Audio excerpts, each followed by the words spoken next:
Dungeons & Dragons Honor Among Thieves, The Last of Us, and Kingdomino Origins. This is Staying In. I have a new pet peeve. It's very, very specific. It's very nuanced, but it is still a pet peeve. And I know that we should be of the mindset to just let these worrisome clouds just float on by and let the thoughts enter our minds and drift on by and leave our minds. No, I say dwell. Really sit on it. Two very different schools of thought. And to not, quote unquote, sweat the small stuff. Confucius. Yes. Confucius say, Verbatim. don't sweat the small stuff. But can I say that the torment that 4 times concentrated squash has caused in my household is beyond the pale, really. Immediately, I have a thought. Yeah. Okay. My initial thought, you're introducing the concept of 4 times concentrated squash. I'm not introducing it. It exists. Yeah, but you're introducing it into this forum. This forum, before you said that, was 4 times concentration squashless. And alas, now it is here. Welcome to hell, Dan. But I don't understand why it's hell. Because the whole idea of squash is that you choose how much you put in and you choose the amount of kind of dilution. Now, I want to be very clear here to international listeners, because I don't know if they have squash abroad. It does feel like a British thing, doesn't it? It feels like a very British thing. Yeah. Yeah. I'll just do a cursory search. Squash in America. Squash in America. They call it fruit syrup or flavored syrup. Okay, basically. So we mix that with water and we drink it as for some reason. So what you're saying is there is now a squash that is 4 times as strong as normal squash. Yes. And that this is causing some sort of upset and disruption to your household. I think it's only because by the time that these were released, I'd only just got used to double strength. Right. And then they jumped straight over that triple strength. And then they jumped straight over triple to go to quadruple. Yeah. It's like when the iPhone went from iPhone 8 to iPhone 10. Yeah, it's exactly like that. But now it's become a whole game of trying to judge really how much cordial I need. And sometimes, I'm not going to lie, I put too much in, have a really strong cordial, but then know I can go back 4 times without having to put more cordial in. So there's a little bit of convenience there in terms of the 4x. Hang on. That we need to dig into that little system you've developed there, because what you're basically saying is you're to begin with, you're drinking neat cordial. No, not neat, just incredibly strong. As you make space in the glass. Why not just get a bigger glass? Oh, it's already a pint. How bigger do you want to go? Why not pour in less, Dan, is where you should have gone with this first, not get a bigger glass. It's true. You are very right there. That should have been, yeah. I mean, my mind knew that. My golden rule is, if it's runny, it probably could take a few bits more of water. If it's runny... I think we need to sit on that little nugget. Hang on. If it's runny, give it more water. If you put loads of cordial in there, it's going to be this thick, gloopy, viscous syrup that's not going to flow. It's just going to run like honey. By the sounds of it. What kind of cordial are you buying? That's like honey. I don't buy cordial, so I don't really know. I don't own cordial. I haven't drunk it in a while, but I think personally there's a bigger issue here, Pete and Dan. I think subconsciously Sam wants to go solo with the pod. That's what I think it is. Why? What? Us 4, yeah, we're concentrated. We're just too much for him. He wants to go solo. He wants to go back to how it was before. Just him on his own. You think this is his clever, subtle way of saying? In 2 years' time, This is going to... We'll look back at this moment where Sam introduced the idea of 4 is a bad number. Pet peeve, Pete. Yeah, no, you're right. He said pet peeve. Oh, don't you just hate it when there's 4 or something? Anything. Castlemaine 4x, Treebor 4x. Oh, rubbish. He's already established kind of. He also had a bit of a disdain for the double strength. So even going down as far as 2, that's still not right for him. He wants to. I think Kris, you're right. He wants to go solo. Yeah. He wants to stay out. Is what he wants to do. So was this squash bought by accident? It's really the only squash you can get now. Really? Like it's really like, you know that quote from Jurassic Park where scientists I can't remember what it is. Scientists spent too long thinking if they could, then it didn't stop to think if they should. Yes, they were just like, right, we've got 2 times, why stop there? I mean, there is an environmental part to it. Like there is like, you use less plastic, you have to put less squash in the bottle. Instead of buying 4 bottles of squash, It's like Zaflora. exactly. Yeah, I only need to buy now 1 bottle of squash. Now, I've got to admit, the 4X is the only kind of squash you can buy now. Sounds an awful lot like, you can't say Christmas these days. It sounds an awful lot like, because I don't think that's true. I don't think that's true. It's the only squash you can buy if you want to save a bit of money and do your bit for the planet. Well, listen. Okay, so okay, let's get to the heart of this, because we've sort of wandered round the problem here, but now you're saying that it's caused consternation in the home. Yes. How is it causing consternation in the household here? Like, is it just you're spending too much time worrying about dilution quantities, or He's got like test tubes, is it, in the kitchen, just measuring out quantities? Every time I go and make a squash, which is actually invariably quite rare. Yeah. Like I'm always having to worry about. It used to be a finger was enough, and then water. But now, Put that on a t-shirt. yeah. But now it's I just can't judge how much I need. And my son, who's the biggest consumer of squash in our house, and that's really the biggest consternation, because he drinks mainly out of opaque vessels. Sure. Cups. Also known as cups. Yes. It makes judging the amount of squash we need to give him incredibly, because the last thing we want to do is for him to get some sort of taste for when it's 4X or nothing, Dad. Yeah. You don't have to wean him off that.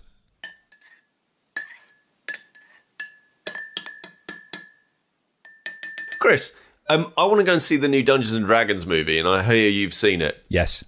I want to go see the new Dungeons and Dragons movie. You should. And I hear you've seen it. Is it good?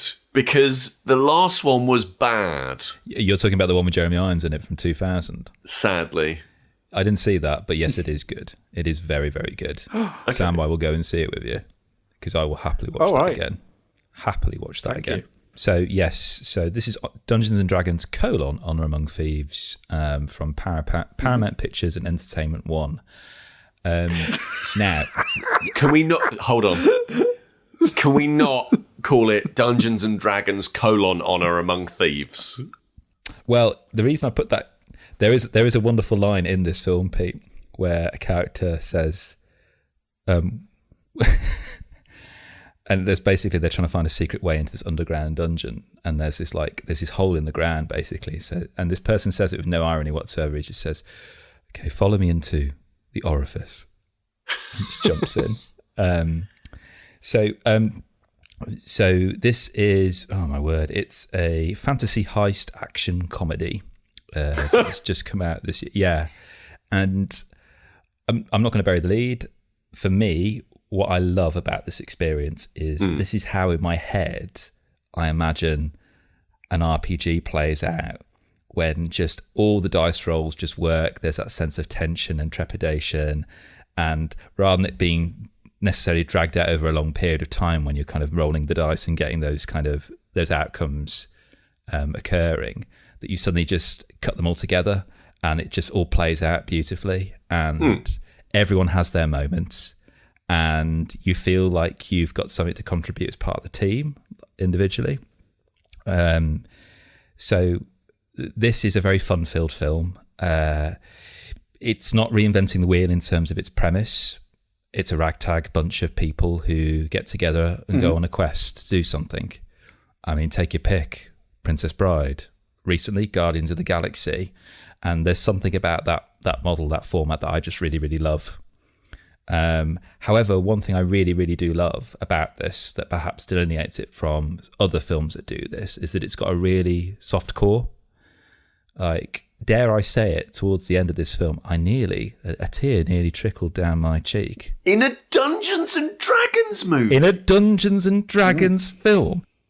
Well, this is the interesting thing, Pete, because the directors behind this actually have a bit of form when it comes to this kind of this kind of film. So their first film was Vacation, which was a reboot / sequel to the National Lampoon's films. National Lampoon's Vacation, which is actually a really good comedy. As like a National Lampoon's fan, like they actually make an exceptionally good job of in a way lampooning the lampoon, right? And paying a lot of honor and respect to that sort of to those previous films. And then their second film was Game Night, yes, which was a film about a board game club who get embroiled in this crime caper, which again was a lot better than it deserved to be. Like a lot better. Like it's an incredible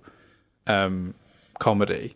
And then there's this one. So there's kind of like the two parts of their sort of filmography, where you got one which is like this long-standing brand that has a lot of fans and knowledge behind, and they deal with that with respect that it deserves, but also doing something new with it.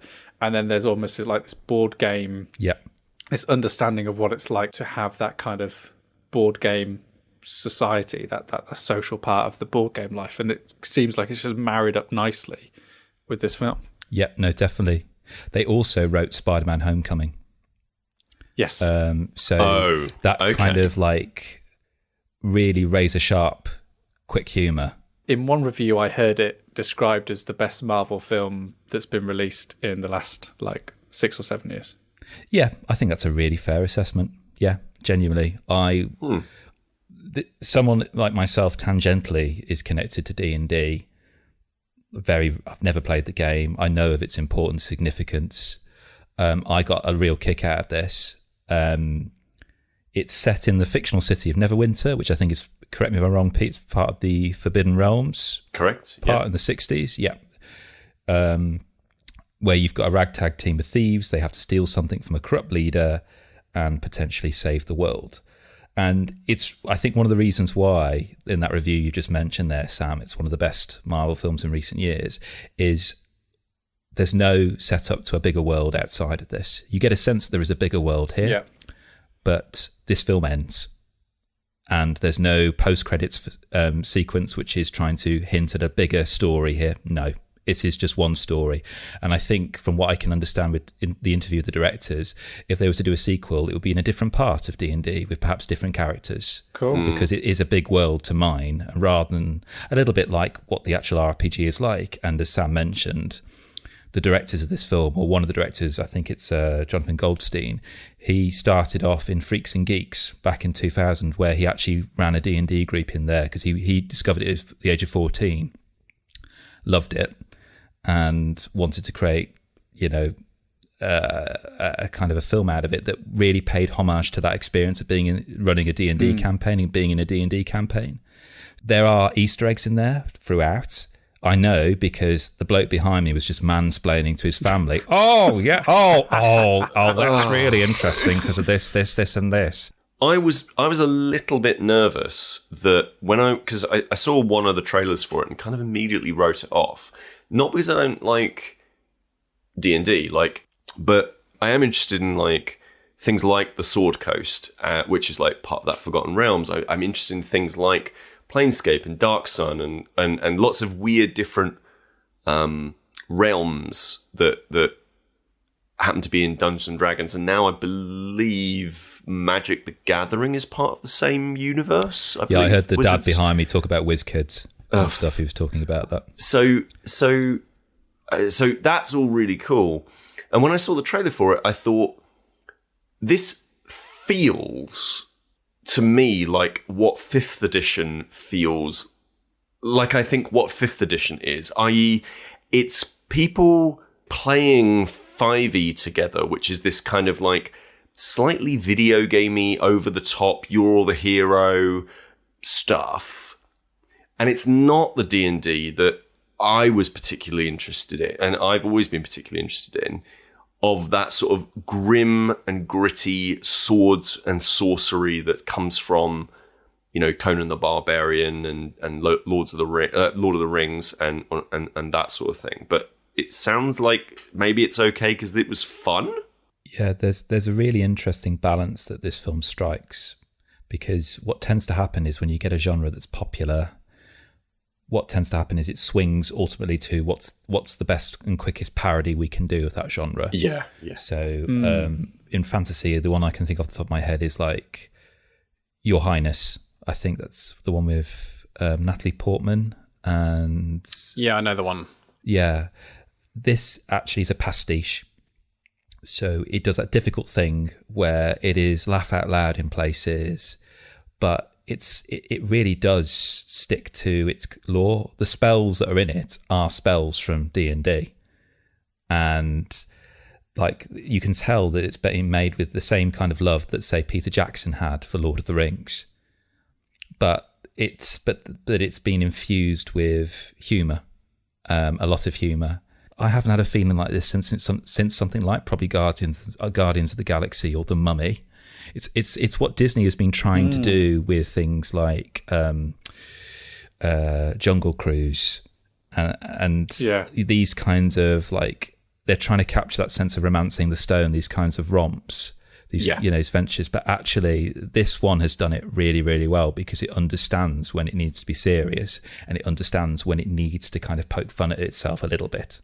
I think you probably got a little bit of that, though it wasn't perfect. A little bit of that with like the Uncharted movie, which had a similar kind of feel of kind of that action adventure kind of humor, pushing off the back of kind of the likes of your Marvel, which I do think the Marvel films have the huge kind of gargantuan success of them has changed how people make these films, because they created a blueprint that seemed to just work. But I do think that kind of now with films like the Marvel films, and like, as I say, with Uncharted, like, there is a way of doing it that can just go in a slightly different direction. You can push the boat out a little bit more. And I like the idea that these kind of films are taking some risks. And it's like that whole thing of like a commitment to the story and a commitment to the rules of D&D. So it is interesting that they're having those kind of more interesting thought processes around what to do with these different IPs in this genre. Well, I was playing a board game the other day, which is trying to do a similar thing in a way, when we're talking about, trying to iterate on things that people know, but also trying to offer a bit of a different experience. Have we all played Kingdomino? Yes, you bought it for me. I did. I have not, but I have heard you talk about it. I think so. So, Peter, I know you definitely have played Kingdomino, because I first played it in 2017, which was the first time I ever went to Chance Encounters in Bristol. Yes. And it was that moment then that we played this game, and I said to myself, I think Kris will really like this. And then we all clubbed together and bought it for Kris for his birthday in 2017. It's a lovely game. And I think, personally, the main mechanic of Kingdomino is probably one of the best game mechanics of recent years. Like the central hook, which I will try and describe for you all now, if you don't know. So Kingdomino is a domino-based game. So just like in dominoes, where you're trying to match numbers up to other numbers, in Kingdomino you're trying to match up landscapes with other landscapes by selecting tiles in the middle, making sure that you've got little crowns on those landscapes, because at the end of the day, your biggest landscapes will be multiplied by the amount of crowns that are in those particular landscapes. Pretty bare bones in terms of rules. But the actual main conceit of the game and what you do, I think, is just absolutely fascinating in the most simplest of ways. So how the actual game works is that you have all these tiles which have all the landscapes on, and each tile is assigned a number. And the higher the number, the more valuable that tile is. So it'll have more crowns on it, it might have more diverse landscapes, it'll be easier to fit into your little tableau. And what happens is you have 4 of these landscapes face up on the table in ascending order, so lowest to highest. And then you have 4 landscapes next to that face down in ascending order, so lowest to highest. Whoever's on the highest one, so therefore quite a low sort of ranked landscape, so it might not have any crowns on it, it might have nothing special, no features on the landscape that you could use, goes first. And they'll pick up that landscape, but then they get to choose which tile they will get access to on the next turn. The next person takes their turn, they choose. The next person, they take their turn, they choose. And the person who went last, who therefore has got the most prime real estate of the game, has to end up with whatever's left, which might be something that doesn't fit into their tableau at all, might be something that completely ruins their entire game and what they've been plotting. And I just think that simple concept of, it's almost like I cut, you choose, just absolutely sings. Like, for me, it's just like infinitely beautiful in terms of... It's brutally fair. Yeah, it's utterly fair, it's clean, easy to understand design, and it kind of keeps the game interesting at every single stage. So since that game was released in 2016, there's been Queendomino, Dragon Onimo, Kingdomino Duel, which is actually a superb 2-player roll and write, if you're interested, and it's always usually quite super cheap. It's very, very good. And most recently, there's Kingdomino Origins, which is what I played the other day. And structurally, it's still Kingdomino. You're still doing exactly the same things. But it tries just to do enough little things to kind of justify its sort of existence within this kind of universe, this Kingdomino board game universe, the KBU. And it does that by becoming a modular board game. So instead of there being one standard way of playing, there's 3 standard ways of playing. So there's like a core set of rules, and then there's 2 bits that you can kind of bolt on or subtract in order to make it more or less complicated or offer different types of challenge. Right. But the main difference in how it plays is that you have these things called... Not these things, I mean, they are just... You have just volcanoes. Okay. As you know, we're all the rage back in Stone Age times. Sort of gone out of fashion now. Couldn't move for them. Yeah. And so in the original game where you had crowns on your tiles that would multiply the points that you got and enable you to score for different lands, how this works is you've got flames on certain tiles. And if you pull up a tile that's got a volcano on, what that does is, depending on the level of the volcano, so 1, 2 or 3, it will spit out a fireball that will then travel across your squares and land somewhere within your terrain, therefore providing more fire, more multiplier, and a higher score to that particular area that it lands on. I can see why you like this. Yes. This is like in terms of like the roll and writes that you like, Sam. This kind of game, it makes me think of like Railroad Inc. It makes me think of Railroad Inc. in terms of, it's not just I've got to think about where this place is now. I've got to think very far ahead in terms of how this all slots in to this bigger puzzle. Okay. Yeah, because whereas in vanilla Kingdomino, you're kind of waiting to see whether you could get a tile with a crown on it and hope that you could add it into a place that you've been building. So say you've got like lots of the grassy terrain you got 7 of them, but no crowns within them. You're just hoping to get the bit that you need later on in the game. Here with volcanoes, it kind of gives you a bit of, well, if I can slot a volcano in here, I could send a fireball over into this terrain, and suddenly this goes from scoring 0 to scoring 30 points or whatever.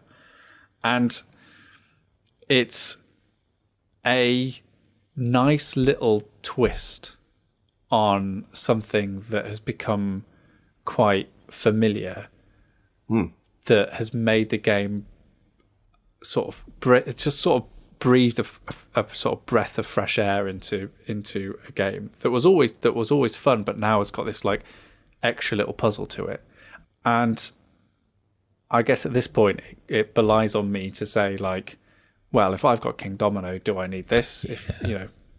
Well, I was going to ask just from a slightly different angle, like if you're introducing someone to the Kingdomino universe, would you suggest them coming in at this kind of Origins, or is it still vanilla Dominoes that Kingdomino's the way to go? Good question.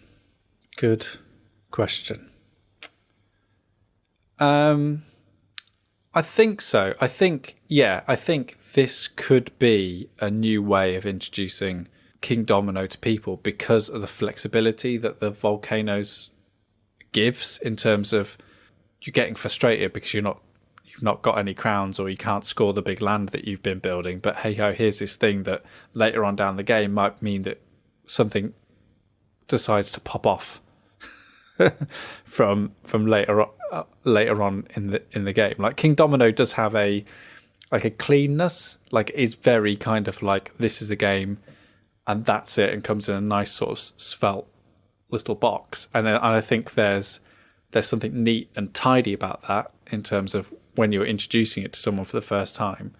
But what's good about Kingdomino Origins is there's room to grow within that design. So there's like the base game, but then there's these 2 modules that you can kind of go, well, if you enjoyed that, let's make it a little bit more spicy by buying people at a market and collecting resources, all these kind of things.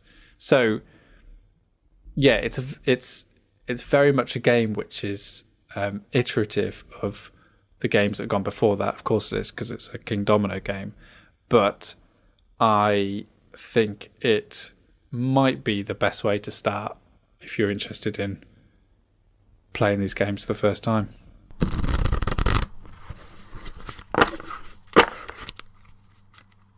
For my Easter break, I'm very excited.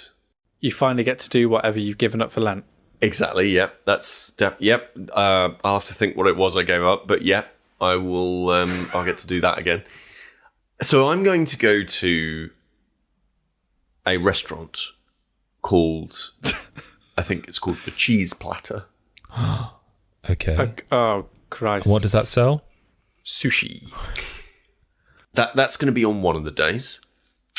One of the days, I'm going to a supermarket to do my week's shop, which is not something we normally do. We usually get our food delivered.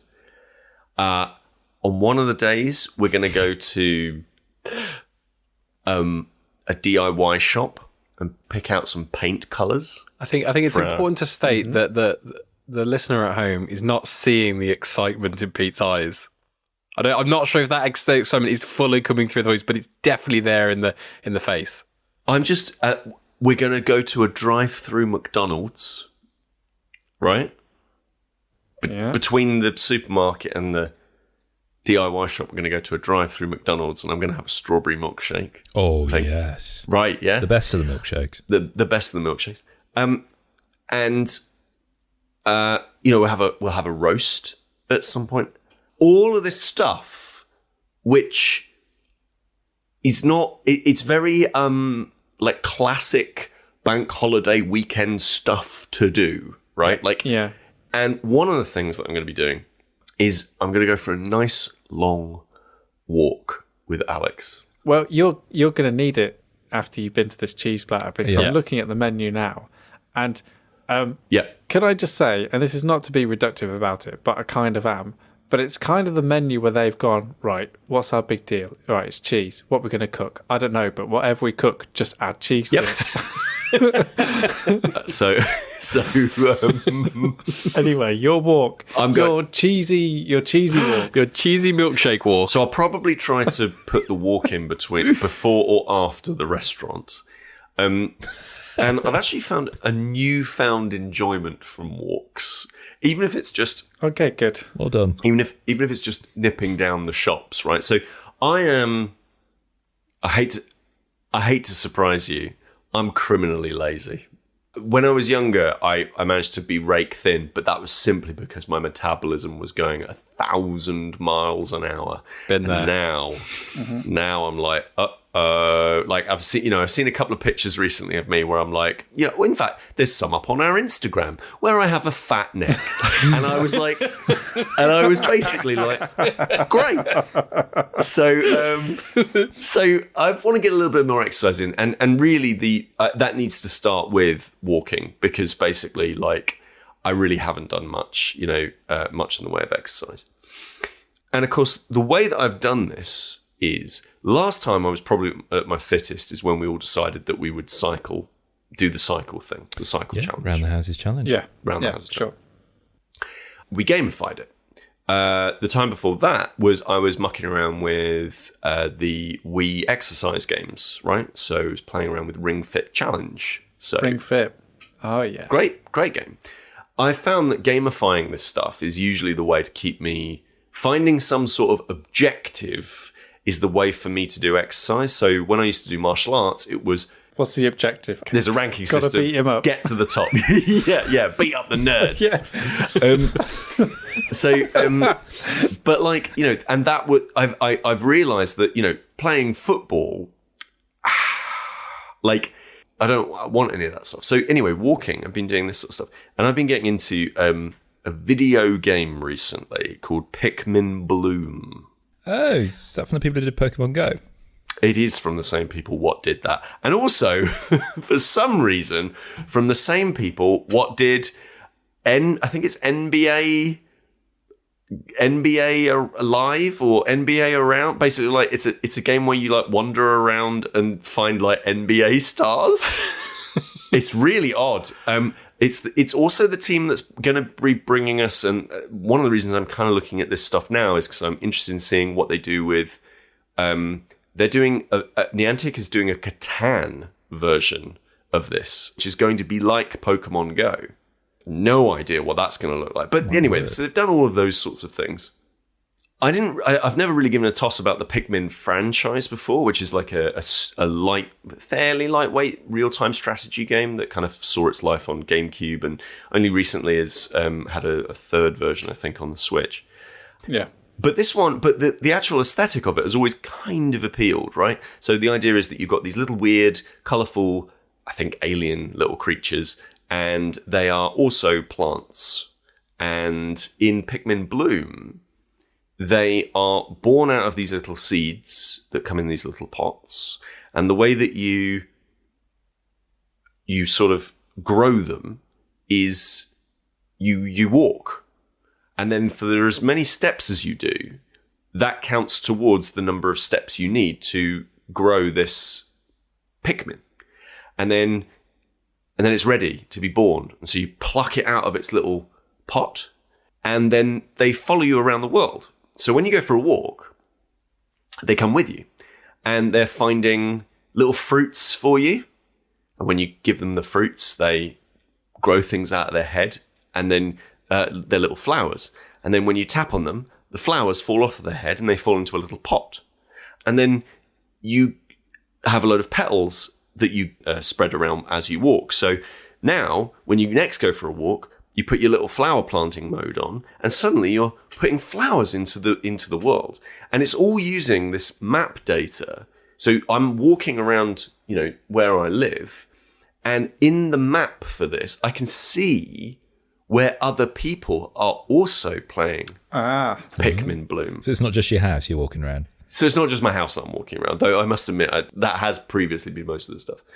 And it's really appealing to this deep sense of cutesy cozy game, but also pushing me out the door a little bit. Like every once in a while, I'll find myself saying, "Do we need something from down the shops? I'll go for a walk." Just pouring the peanut butter in the bin. Oh no! Yeah, empty again. Pete, have you smashed another jar? Oh, yeah. Is there? Because I know with Pokemon Go, there's things called the gyms, which were specific locations in the real world. Yeah. So you were kind of encouraged to go to a certain location rather than just walking around things that you know. So is that happening in Pikmin Bloom as well? Is there places that you can specifically go and adventure towards and explore for the first time? So there definitely are. I don't know if they're quite as like impactful as the gyms, but one of the things I really love is, so there are like special locations, and I don't know how it's picking this data, but they are things in the world around you that are special in some way, right? So there are locations where there are photos of these locations, and this is going to sound really boring to us, but probably sounds quite fun for people who don't live in the UK. But obviously, Britain has red post boxes, right? And they're quite iconic, those red post boxes.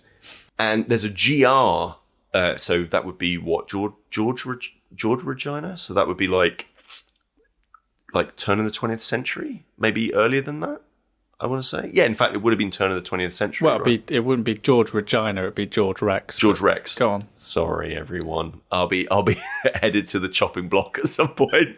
But yeah, George Rex, there's one of those relatively near me. And so there's a photo, someone's taken a photo of this post box, and you can go and visit it. And if one of your Pikmin go and visit it, then they will bring back a postcard from the day that they went to the post box. But this is also other things, like there's a location near me that I'm like, what the hell is that? Like I have no idea what it is. It's called something like Echo. And it looks like an old structural building, but I have no idea where it is. It is not super far away from me. It's within a couple of miles walking distance. I have no idea what it is. So at some point I'm going to head out that way and go and find out what is this thing. And again, my little Pikmin will come back from this thing. They'll have a little postcard. And you get that postcard added in. And the postcard is the photo and then the Pikmin hanging out around the actual item itself. Is really cute. Yeah, it works really, really nicely. And it's always lovely to see another level of the map, like another level of the reality that you're in, right? This idea of like an augmented reality. I'm wandering around, and if I didn't have this Pikmin Bloom, then obviously, just be normal real world, lovely. But because I do, I can see the paths that other players are taking. And it gives me this really weird sense of wonder of like, I see this all the time. I reckon this is someone's commute. And I have no idea. I have no idea if that's the case. But it's just that connectedness thing that it does really nicely. I think that over the many, many episodes we've done, we've all at some point done that thing where we've started playing something or we've started watching something and we've said, you know what, guys, this is amazing. This is great. And perhaps we've perhaps pulled the trigger a little too early. Perhaps some more than others. And then we've said, this is brilliant. This is brilliant. And then actually, once we kind of continue watching it, one of us perhaps does it more than others.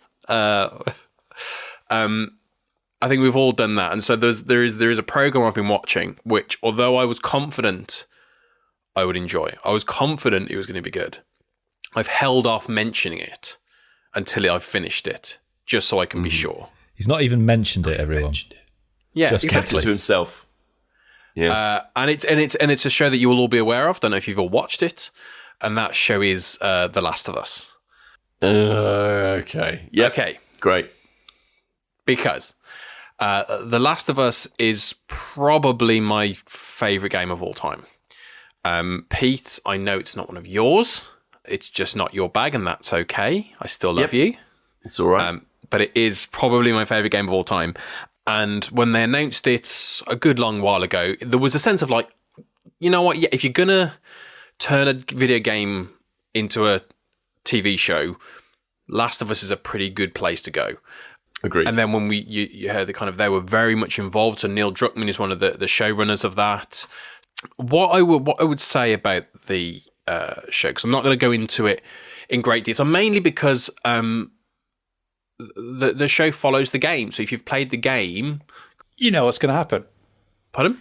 The big spaceship comes down, the aliens come out. Yeah, I mean, they made that really weird decision right at the end. But, Crash Bandicoot rocks up. The dog ending. Yeah. So Jack and Daxter appear and they're just like, sorry, guys. Nolan North is on the beach again for some reason. So they're not like, that's the thing. They very much stick to the story of what The Last of Us was, to the point that at times it is almost like they are taking shot for shot remakes from the game, which kind of in certain areas you might think is not a good idea. But I think with The Last of Us, because of the nature of what that game was, I remember us, and this is probably going back years now, talking about kind of the idea of remaking things like Uncharted or The Last of Us as shows and films and stuff. And I think, Sam, you saying, like, if you want to watch the film of Uncharted, you just play the game Uncharted, because that's what those are. Like, the Uncharted games were films. The Last of Us game is like a high production value, heavy miniseries. That's actually genuinely what it is. And that's what it was kind of designed around to be. And so one thing I took from watching this show is it really cemented how good the writing is, because it stays really close to what the game does, and it's still able to get that really nuanced character development that goes through the game, that the scenes, the moments, it manages to capture them. And in a game where there is a lot of killing in The Last of Us, there is a lot of killing. There is very little killing in the show. But as a result of that, the tension that it is able to create in certain things, like, I felt just as tense watching the show as I did, like, playing the games. Like, the first time in the show you are introduced to the clicker enemy is incredibly tense, just like it is in the game. And so it's a really kind of testament to the kind of the people who have made it. So it's Neil Druckmann and Craig Mazin, who are the showrunners, kind of creators of that. So Craig Mazin, who also did Chernobyl, which was incredible a number of years ago. So equally upbeat. Kind of, yeah. So they're the guys that kind of, and Hot Tub Time Machine and that as well. Yeah, I see the big three. But like such a good pedigree, and having Neil Druckmann in there, who does have absolute that kind of cinematic kind of that's his kind of joie de vivre as it already is. So having it stick so closely to the game has been just so impressive. The casting of Pedro Pascal and Bella Ramsey as kind of Joel and Ellie, they are just perfectly cast. And I was just really taken by how impressed I was. I watched it with my wife, and my wife is not really into, she enjoys kind of the narrative games that I play, but kind of the scarier stuff, which obviously The Last of Us is scary, and there are parts of the show which are very scary. But she absolutely loved it as well. And it takes a couple of detours away from the story at times, but all of them feel earned, all of them feel kind of well done.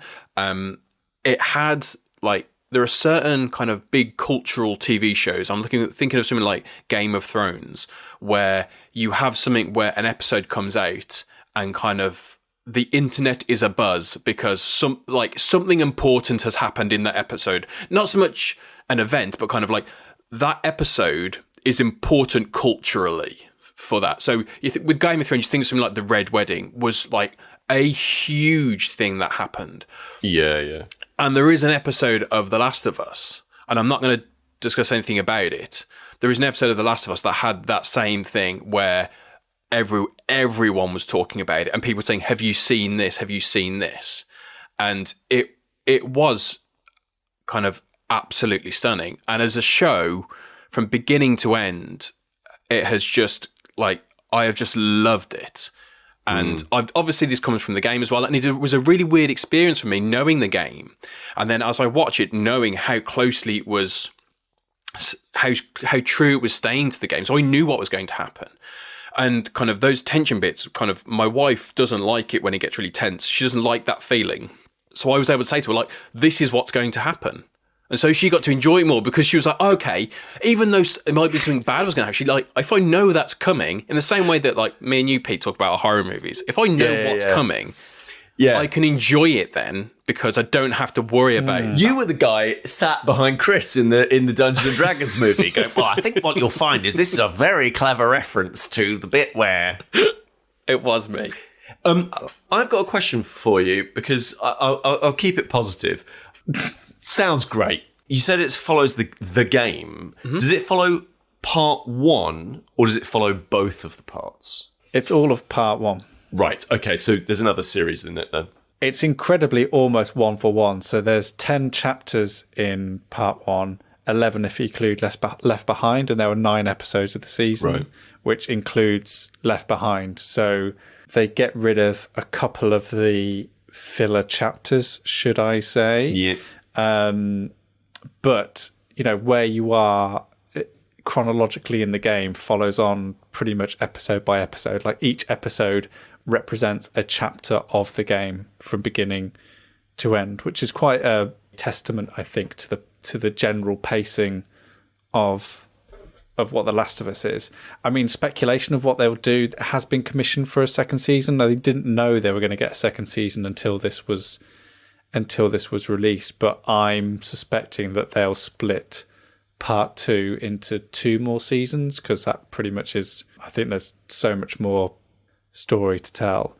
But I think what I liked about it most was the changes that they made to the actual telling of The Last of Us. I think the changes that they make to the story, knowing that there doesn't have to be fighting and killing and violence at every single corner and step of the way, makes it a much more enjoyable experience.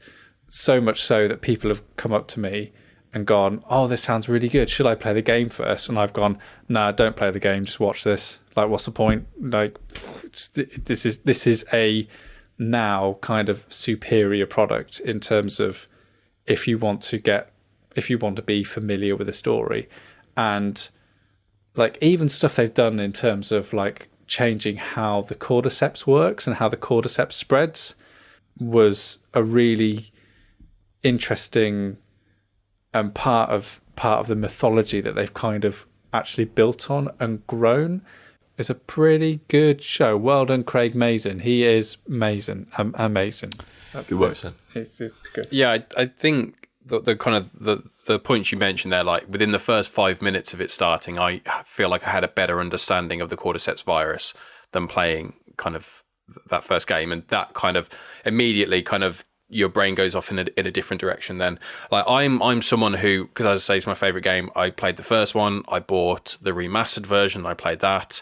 I'm very tempted to buy The Last of Us Part 1, which is the kind of the brand new. However, like this, I started watching this series and I was absolutely in that mindset, especially as I was experiencing this world again. I was like, I want more of this. I want to play the game again.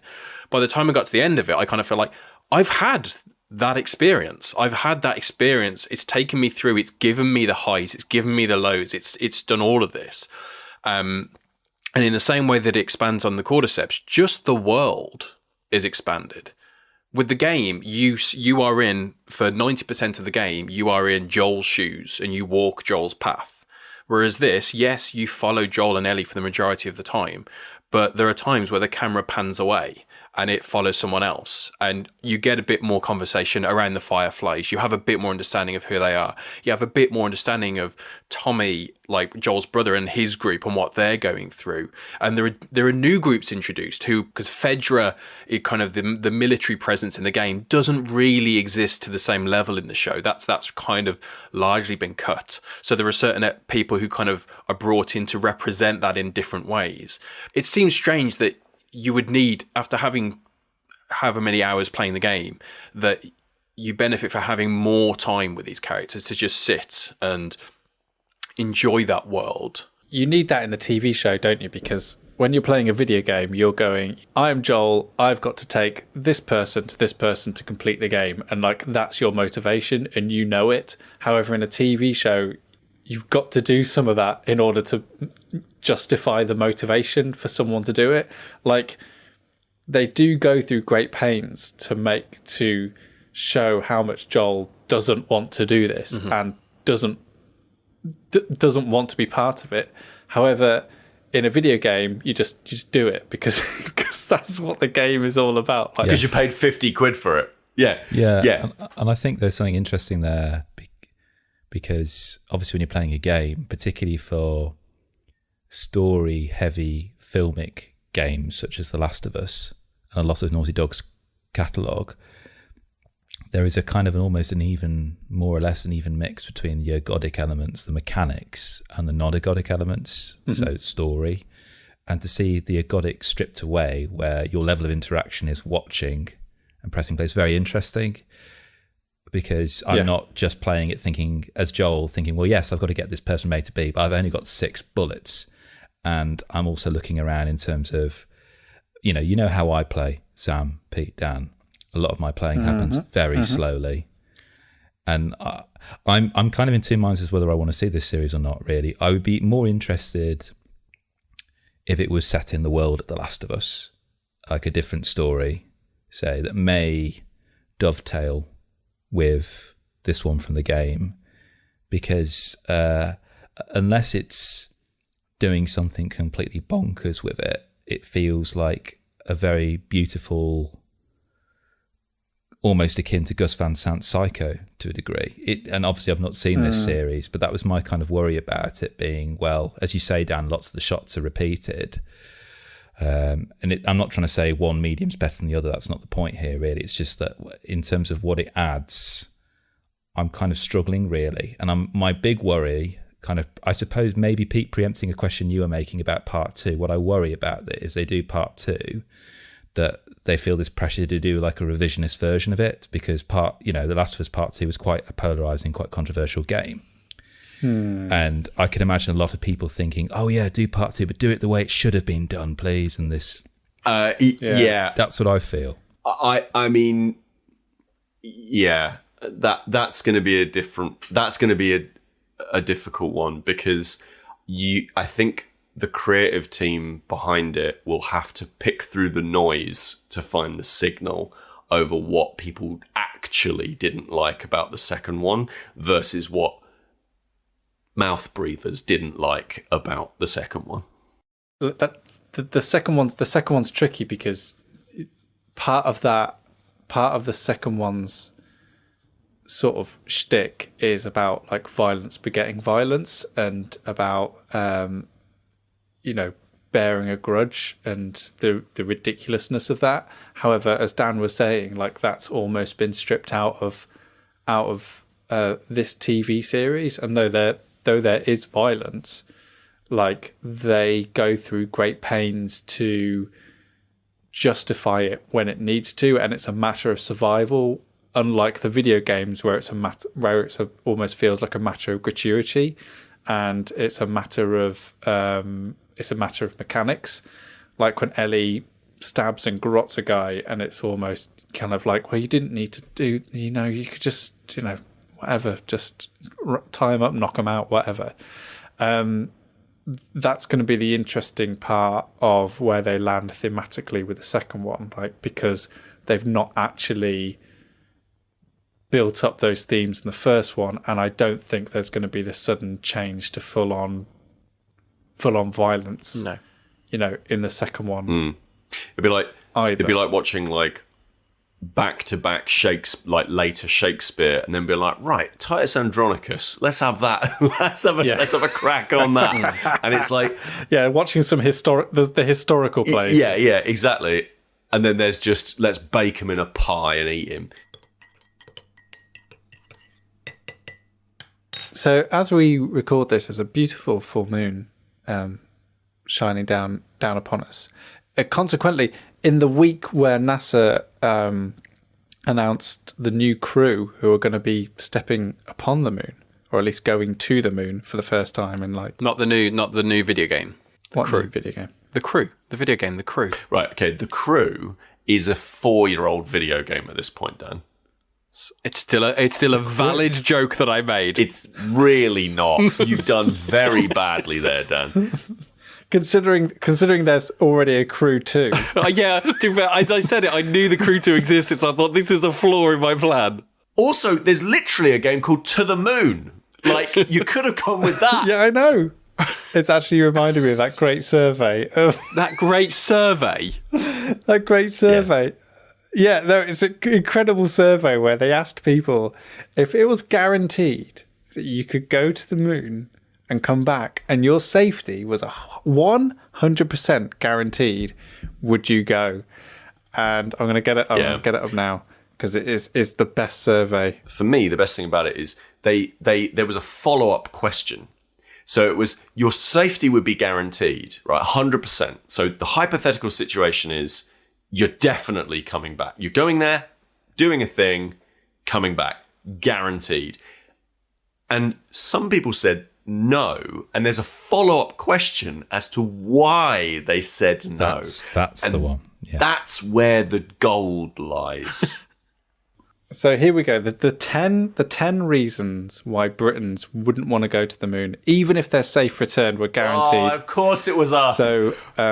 of course it was us. Respondents answered in their own words, which we've categorised below. This is a YouGov poll, so it's pretty official. Thanks, Bez, buddy. So figures shown are as in a percentage of those who said who would not go to the moon. So all these people said they would not go to the moon, and then they had to give a reason. So very surprisingly, people at the 4-5% are saying things like, just genuine fear, like they don't like flying. Fair enough. Resources could be better used on Earth. Fine. I get it. They were scared. It would take too long to get there, too far away. You know, 9% just rejected the premise that safe return could be guaranteed. Now let's be completely clear. Of course, British people said that. Of course. Now, imagine a hypothetical situation. Yeah, you're completely safe. Okay, I don't believe you. It's not conscription. It's not like if you sign your name, someone's good. It's not like, when they used to put shillings in people's tankards to get them into the Navy. You're not going to suddenly wake up in a spacesuit on a launch pad. You'd be up for it. 9% said no point. No point. No point. Just the moon. No point to feel... Why bother? The sublime. I can see it from here. The majority of people, 23%, just said they weren't interested, which is all, fair enough. I think my favourite bit of this poll is the 11% of people who said the reason why they wouldn't go to the moon, even if their safe return was guaranteed, was that there was nothing / not enough to see or do on the moon. That's amazing. No gift shop. It's so good. It's so good. Where's the McDonald's? I'd just be bored. You're on the moon. What am I going to see? What's there to see? But they'll happily go on a cruise where it's just nothing but the ocean. Wow. Just like, what would you see? I'd rather go to Marbella. Yeah, of course you would. 2 for 1. So if you also wouldn't want to go to the moon and have some idea as to why that was, we can rip the piss of that if you email stayinginpod@gmail.com. Yeah, what's the best reason you can come up with to not visit the moon? Oh, yeah, this is good. This sounds like a local radio competition. It does, doesn't it? It's great. But you don't win a trip to the moon. Just to be clear, again, we will not be sending you to the moon. Facebook, we're on there, so you can send it there too. Twitter or Doge or whatever it's called now. That's also available. You can send us a message there. Instagram, we post pictures. I think you can send us messages there. Yeah, you definitely can. Yeah. Can't you? Yeah. You can do that too. You can Our airlock is open. If you're on YouTube, because suddenly you've realised that podcasts are on YouTube, our podcast is on YouTube, and you're in the comments, leave a comment there. Do all that sort of stuff, and obviously you can follow us while you're there. What else can people do? If whilst you're travelling to the moon, you need something to listen to, then you can always listen to some of Kris's incredible Spotify playlists, will you be adding music from Dungeons and Dragons and Last of Us? Yeah, there's a track called Fembershord, which is named after the big dragon from D&D. Sweet. Fembershord. Sounds good. So there's a track from there. And obviously The Last of Us has banging music, as we all know. yeah. And know. Correct. Bang Correct. It properly slaps. Yeah, it does. So Kris will be adding some music Slamming to music. the Spotify playlist that he curates on Spotify. They're a bit difficult to find, but if you just go to our show notes, then you can just get linked to them directly. No biggie. In fact, where you're listening right now, there is a link. It might be buried somewhere, but in the description, you can go there from where you are right now. The internet's best kept secret. Yep, for sure. It certainly is. If you've got yourself a Steam Deck, it's a long time to get up to the moon. Yes. You could take your Steam Deck with you. It might not last the entire trip, but you could play some games on the way there, and you could take a look at our Steam curator list, and basically it's got all the games that we talk about on there and why we like them, and it also links back to the podcast, so you can hear more about them if you're like, I didn't realize they talked about Shin-Chan and the particularly long title. Great we game. did, and we'll show you where that is through that as well if you want that. And we're on Board Game Geek, but apparently the podcast thing isn't really updating itself all that much. But we are there. Go to Board Game Geek; it's nice. And that's pretty much everything, I reckon. The eagle has landed. It's one small step. No, stop. To infinity and beyond. No.